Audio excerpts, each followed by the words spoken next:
The effects of bullying and feeling like an outcast or outsider is definitely not a concept that is lost on me. In the case of Yu Kamishiro, the protagonist of the street fighting manga Holyland, I found myself deeply understanding his plight and desire to discover himself, while at the same time, every bit of success that he had, there was this inherent instinct to fall back into his self-loathing ways, an extreme barrier that would not allow him to see his blessings or the positive things that had happened to him along the way. And I think it's because the negative things that we experience sear so much deeper into our psychology, but at the same time, without those negative experiences, we might not necessarily have the same motivation or discipline that allows ourselves to grow stronger. Holyland focuses on how damaging loneliness and self-hatred can be, and how we can find the answer that we seek and a feeling of purpose in the most unlikely of places. At its core and within its structure, Holyland is definitely a fighting manga.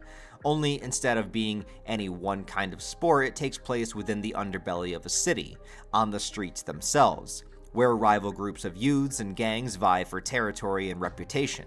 And the amount of research and description that goes into this story when it comes to the fighting and the various fighting styles that it has is nothing short of impressive.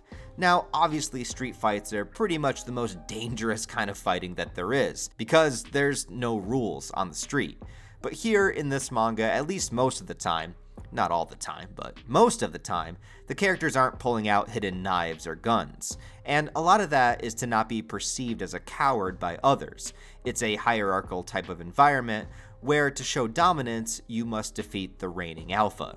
And I do love the variety of fighting styles that the characters come across. Everything from boxing to karate to kickboxing, MMA, kenpo, and more.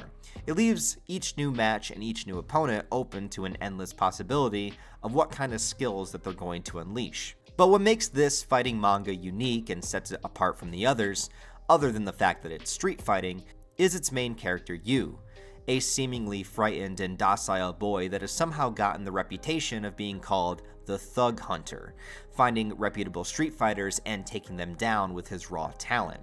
Though this tirade through the back alleys all came from a distinct reason.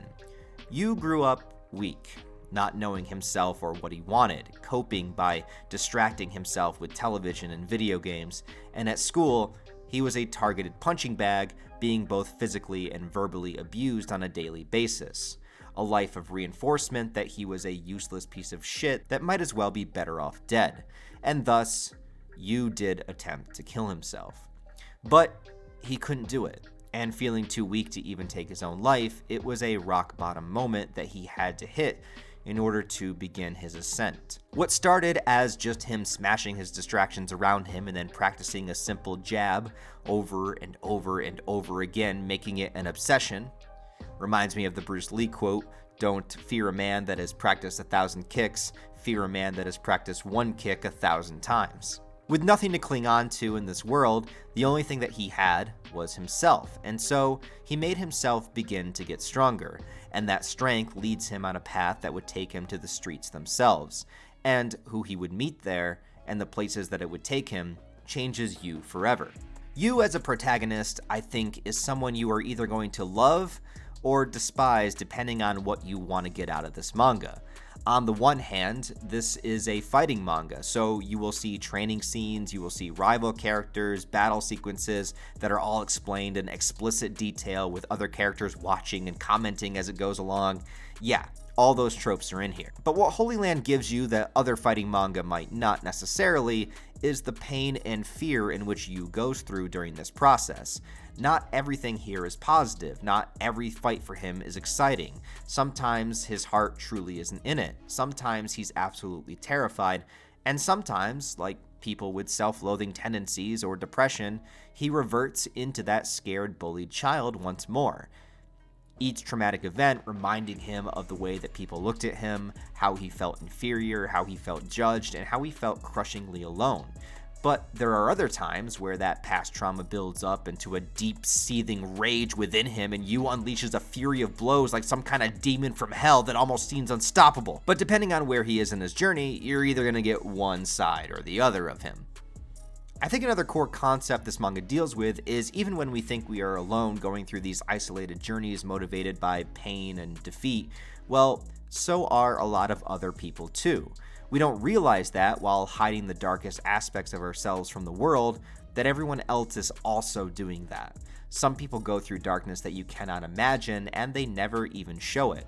One of Yu's biggest revelations is another character named Izawa, who is someone that Yu looks up to as an example of a perfected confidence and experience, strength, integrity, willpower, and extreme admiration from his peers around him.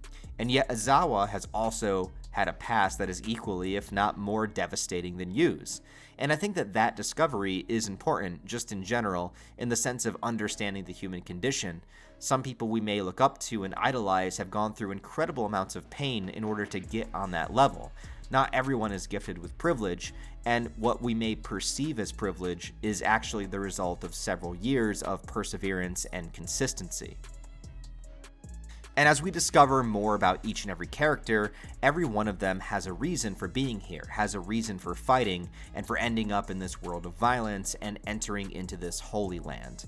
At a certain point, it's not even about rooting for one character or another to win the fight, it's about seeing how far they've come and watching them get stronger and more capable as it goes along. But also, following through with Yu and his journey, it's about seeing him come to accept not just his own value, but that it all stems from a similar place as those around him. He's not surrounded by enemies, but by friends, and when someone tells him how much they care, as often as he tries to write it off as a lie or can't believe it or double down into his darkness trying to justify why he's unworthy of love, the truth is he's very worthy. But it's only by struggling out of pain and putting his mind and body through the most intense experiences that he can truly discover this. He and those that he shares the scene with understand the value of strength because they know what it's like to be weak, and it's a refusal to ever be a victim like that again.